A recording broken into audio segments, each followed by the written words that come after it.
Party के सभी राज्य के जिला प्रभारी, जिला अध्यक्ष, विधानसभा प्रभारी के संयुक्त बैठक आहूत की गई है और इस बैठक के माध्यम से सर्वप्रथम राज्य के सभी पार्टी के शुभचिंतक, पार्टी के कार्यकर्ताओं को बधाई देते हैं, धन्यवाद देते हैं कि कहीं ना कहीं प्रत्यक्ष अप्रत्यक्ष रूप से सभी लोगों ने रामगढ़ उपचुनाव में अपना समय मेहनत किए हैं, तो उनका आभार व्यक्त करते हैं। रामगढ़ की जनता का भी आभार व्यक्त करते हैं जिन्होंने पार्टी को चुना। सहयोगी दल का भी आभार कि उन्होंने बेहतर सहयोग से ये परिणाम बनाने में हमें सहायता मिली। और साथ ही साथ पार्टी के रामगढ़ उपचुनाव के कारण पार्टी के मूल कार्यक्रम महाधिवेशन का वर्ष हमारा था और महाधिवेशन की तिथि पूर्व में मार्च महीने में तय थी, जो नहीं हो पाई।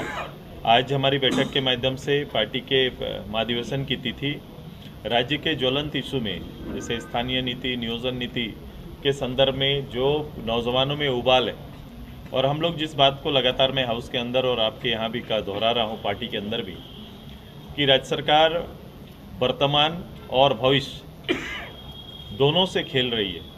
वर्तमान का तात्पर्य है कि वर्तमान में जो इस राज्य के नौजवान इस राज्य के सरकार से अपेक्षाएं पाले हुए थे, नियोजन नीति, स्थानीय नीति के आधार पर या फिर राज्य भर में सृजित नियुक्तियों के ऊपर जो मापदंड तैयार किया गया था, कहीं ना कहीं एक साथ खारिज होने से घोर निराशा आई है। उसके नियोजन नीति पर संशोधन होना भी एक निराशा का बड़ा कारण अभी बना हुआ है।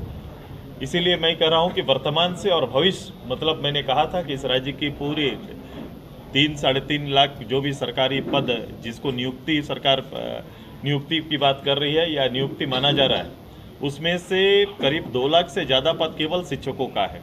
और ये पद के ना रहने से जो भविष्य होंगे इस प्रदेश के लिए, जिसे हम भविष्य कह रहे हैं, उनका भी नुकसान, उनके निर्माण में भी नुकसान पहुंचा रही है। तो ये सरकार वर्तमान और भविष्य दोनों का नुकसान पहुंचा रही है। इस पर गंभीरता से आज पार्टी के अंदर चर्चा होगा और आने वाले समय जनमानस की भावना, यूथ की भावना को ध्यान में रखते हुए आंदोलन के कार्यक्रम भी तय किए जाएंगे। इसके साथ साथ राज्य के कई ज्वलंत विषय हैं, कई एजेंडे पार्टी के हैं, उसके ऊपर काम करेंगे और आगामी 24 की तैयारी के संदर्भ में भी पार्टी के अंदर में चर्चा होगा। यही आज का मूल सार है, मूल विषय। सब चीज़ें चूँकि आज के दिन में एक मीडिया का ही एक प्रचार का या अपनी बात रखने का एक प्लेटफॉर्म है, लेकिन सरकार को उस प्लेटफॉर्म, सरकार ने नियोजन नीति पर उस प्लेटफॉर्म का इस्तेमाल कर लिया। उन्होंने राय मांग लिया राज्य की जनता से तुरंत से। वो एक बड़ा भ्रमित है। जब आप शौचालित एक गवर्नमेंट है, खुद आप अधिकृत शासन चला रहे हैं, आप विधान बनाने वाले हैं, आपको ये पोर्टल से या फिर आपको ये सोशल मीडिया से लोग यूथ के भावनाओं से नहीं खेलना चाहिए। आप सभी लोग जानते हैं कि ये कितना ऑथेंटिक है या फिर उसकी जांच करने कौन चला जाए। अभी दोनों में यही चर्चा चल रही है कि कौन सही और कौन गलत है। इस पे ना जाकर मुख्यमंत्री as a leader, house leader, राज्य के लीडर खड़ा होकर सामने अपनी वेदना रखनी चाहिए। अगर विकल्प के लिए पार्टी से राय मांगेंगे, मैंने हाउस के अंदर राय भी रखा, मेरे अगर डिटेल में जाएंगे तो मैंने राय भी बताया था। बावजूद इसके सरकार को अगर कोई राय जाननी थी तो सबसे पहले वहाँ चले जाइए जब एक आनन फानन की परिस्थिति में उस राज्य के अंदर, सरकार के मुखिया के सामने एक ऐसी कौन सी विकट परिस्थिति थी जिसके लिए उन्हें स्पेशल 3 साल तक इस विषय पर चुप रहे। हाउस के अगर रिकॉर्डेड चीज़ों को अगर निकाल के देखें, हाउस के अंदर उनका बयान 3 तरह का बदला है इस इशू पर। तो बयान में पीछे अगर झांकेंगे तो उनका बयान कुछ और है, बाद का बयान कुछ और है, और एक प्रस्ताव, एक दिन का सत्र बुलाते हैं और प्रस्ताव लेके आते हैं कि इस राज्य के स्थानीय नियोजन नीति के ऊपर वो प्रस्ताव लेके आते हैं।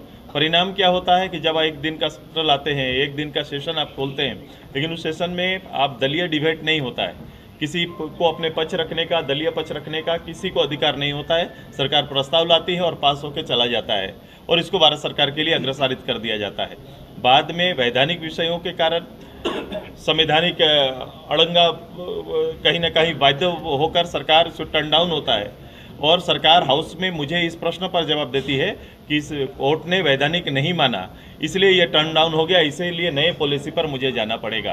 तो ये प्रश्न चिन्ह उन पर है कि ऐसी क्या परिस्थिति थी कि सरकार वैधानिक चीज़ों को, और खासकर उसी सरकार के विधि विभाग की राय जो आया था उसको इग्नोर करते हुए, कैबिनेट की शक्ति का प्रयोग करते हुए इस काम में आगे बढ़े थे।